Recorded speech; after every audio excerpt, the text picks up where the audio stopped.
수면제랑 술을 섞어 마시면 어떻게 될까? 죽게 하려면 얼마나 넣어야 할까?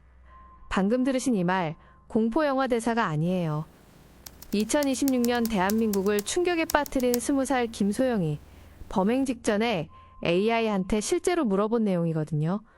더 소름 돋는 건 뭔지 아세요?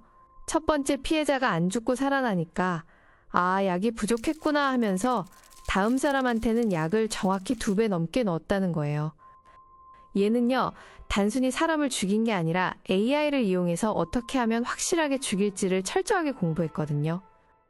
오늘은 예쁜 외모 뒤에 숨겨진 AI를 살인에 활용한 최초의 지능형 사이코패스 김소영 사건을 아주 깊게 얘기해 줄게요. 모든 일의 시작은 2025년 12월 남양주의 한 카페였어요. 당시 남자친구였던 첫 번째 피해자에게 약물이 든 음료를 건넸는데 이걸 마신 남자가 20분 만에 실신했지만 다행히 살아남았거든요. 이때 김소영이 당황하거나 겁을 먹었을까요? 아니요. 얘한테 이 실패는 그저 완성을 위한 시행착오였을 뿐이니까요. 아, 이만큼 넣으니까 안 죽네? 하고는 바로 행동에 들어갑니다. 이때부터 이 또라이 같은 게 챗 GPT를 켜고 본격적으로 학습을 시작해요. 수면제 치사량, 술이랑 섞으면 어떻게 되나를 아주 구체적으로 검색해요.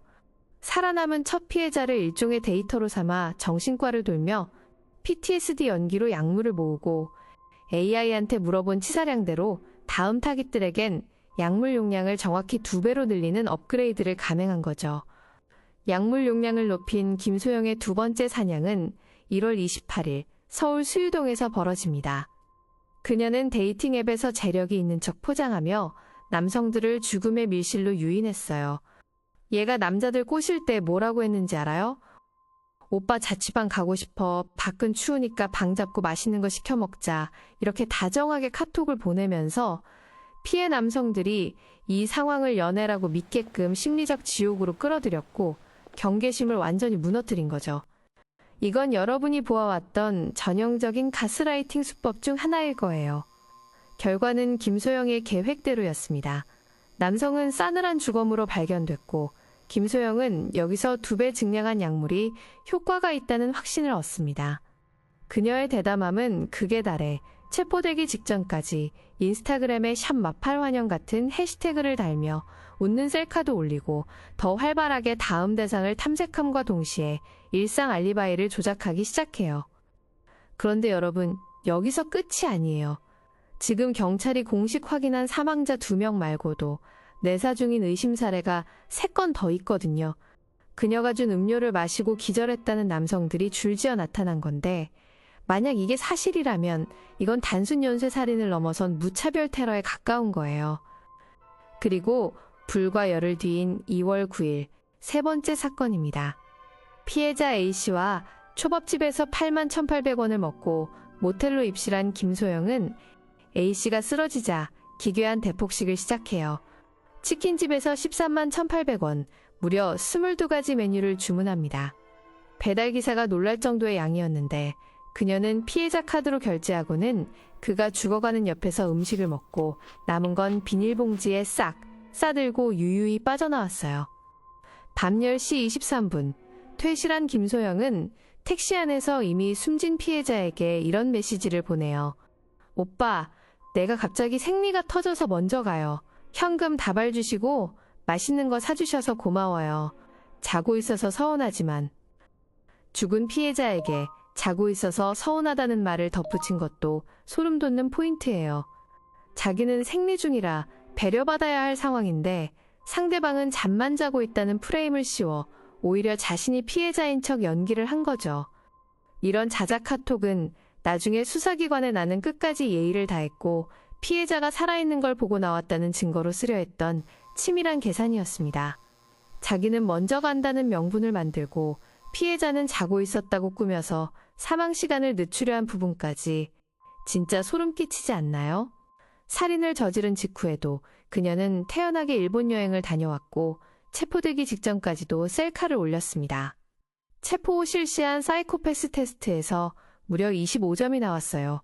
이건 거의 연쇄살인마 수준이거든요. 타인의 생명을 아무렇지 않게 짓밟고도 편안한 일상을 즐길 수 있었던 이유가 여기에 있는 것 같아요. 경찰이 집을 덮쳤을 때 방 안에서는 40여 개의 숙취 해소제 빈병이 쏟아져 나왔고 챗 GPT로 치사량을 검색한 기록까지 다 복원됐어요. 그러다 보니 사람들 사이에서는 AI가 범죄 도움이냐, 사람이 아니라 AI가 공범 같다, 이런 반응들이 나왔죠. 이 장면이 무서운 건 예전엔 범죄자가 혼자 머릿속으로 하던 계산을 이제는 스마트폰 앞에서 차갑게 확인하는 시대가 됐다는 점이에요. 그래서 사람들이 이 사건을 단순한 살인사건보다 디지털 시대의 새로운 악처럼 느낀 거죠. AI가 범죄를 만든 건 아니에요. AI를 이런 식으로 써먹은 사람이 문제죠. 이 사건이 알려진 이후 온라인이 정말 기괴했습니다. 256명에 불과하던 김소영의 SNS의 계정 팔로워가 1만여 명 가까이 40배나 치솟았어요. 김소영의 보정된 SNS 사진이 퍼지니까 예뻐서 그럴 리 없다, 무슨 사연이 있을 거다 라며 범죄를 미화하는 이상한 팬덤이 생겼거든요. 전문 용어로 하이브리스토필리아라고 하는데 흉악범의 외모에 매료되는 기이한 현상이죠. 근데 검찰이 실제 머그샷을 딱 공개하니까 여론이 180도 바뀌었어요. 보정사기다, 인스타랑 딴판이다라며 외모 비하로 흐르기 시작한 건데 여기서 더 큰 싸움이 터집니다. 한쪽에서는 처음 보는 여자를 따라간 남자 잘못 아니냐는 피해자 책임론을 들고 나왔고 또 다른 한편에서는 가해자가 여성이니까 신상 공개가 늦어지고 수사가 미온적이다 라는 젠더 갈등으로까지 불이 붙은 거예요. 여러분, 본질을 잊으면 안 돼요. 전문가들은 김소영이 고도의 심리적 조종, 즉 가스라이팅을 썼기 때문에 이건 누구라도 당할 수밖에 없는 설계된 함정이었다고 분석해요.